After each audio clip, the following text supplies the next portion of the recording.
Shabbat Shalom.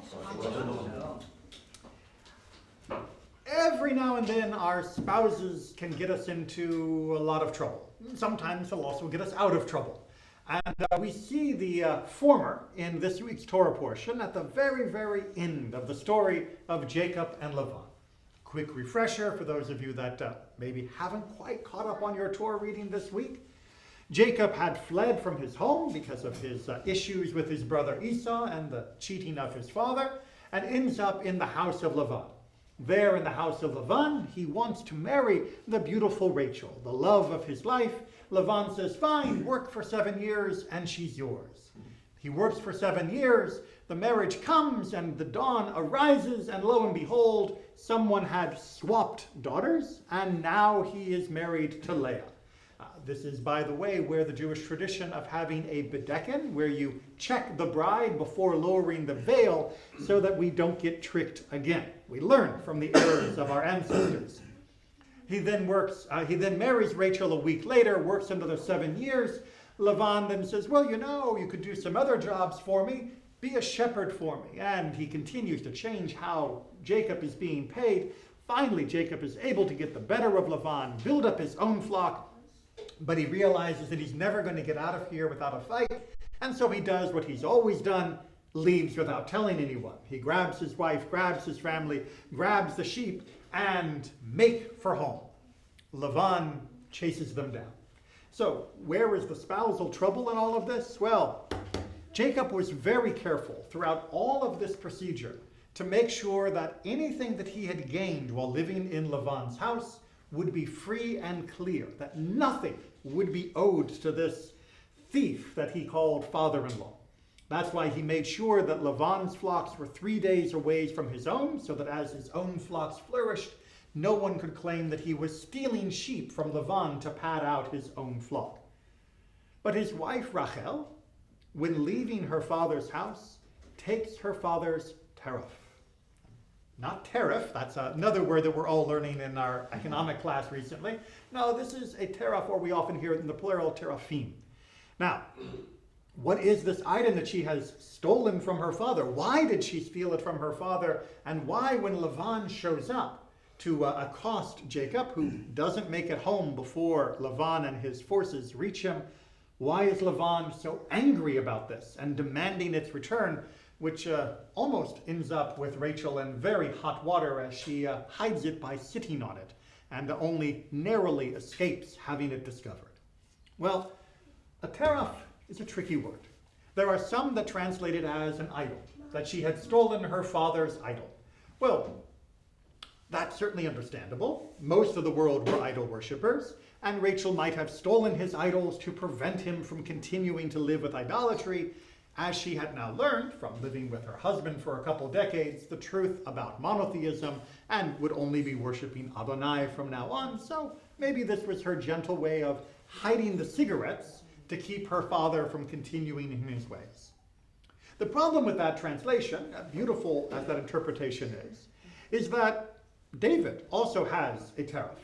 In fact, it becomes very useful when he is running away from Saul, and he uses it as a dummy in the bed, something under the covers, if you will, to make them think that he is still there, so he can get a head start and further away.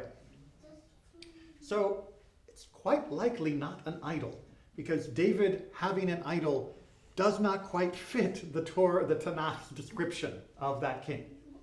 So instead, many of our sages throughout the ages have said, no. If you look carefully at how this tariff is used in other biblical passages, this seems to be something more akin to what we would call an astrolabe, some kind of sundial or astronomical device that allows you to tell what is in the sky, when it will be there in the sky, what time the sun will rise, when it'll be time to plant the harvest.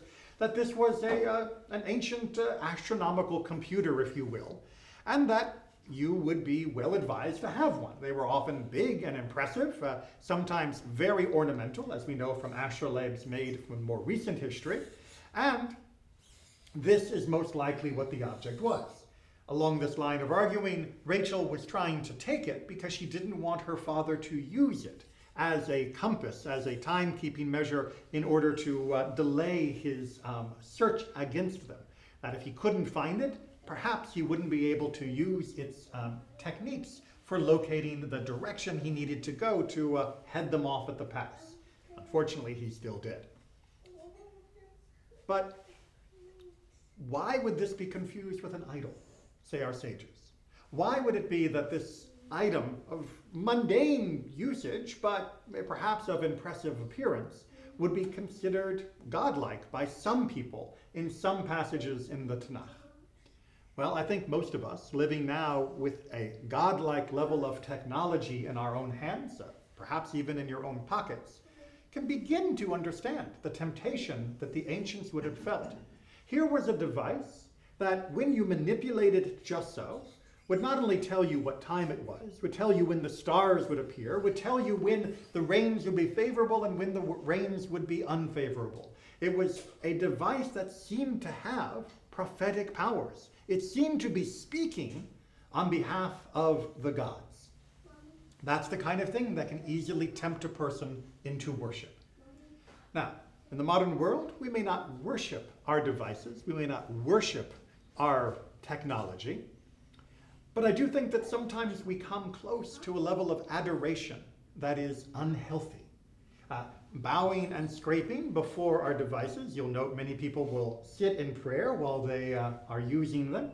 Adorning ourselves with the symbols of these great pantheons, whether it be an Apple or an Android or a Samsung or some other device, that we will give great amounts of our own wealth in order to acquire new and more beautiful idols, more beautiful items of adoration, even if they are not necessarily doing any better than what we currently own, or even if we only use a tenth of its capacity.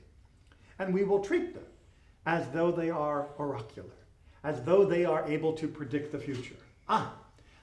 This is how I'm going to decide where to travel. The GPS will tell me. I don't need to know the roads, it knows it for me.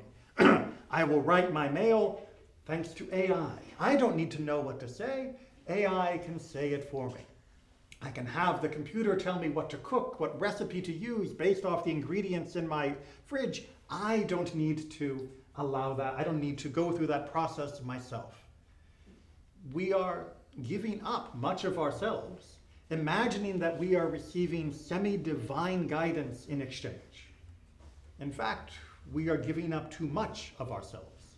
The ability to think, to reason, to understand, to create with our own minds, our own spirits, our own devices. It may not be as impressive as some of the things rendered through this form, but it is certainly more honest, and it is certainly more genuine to our soul.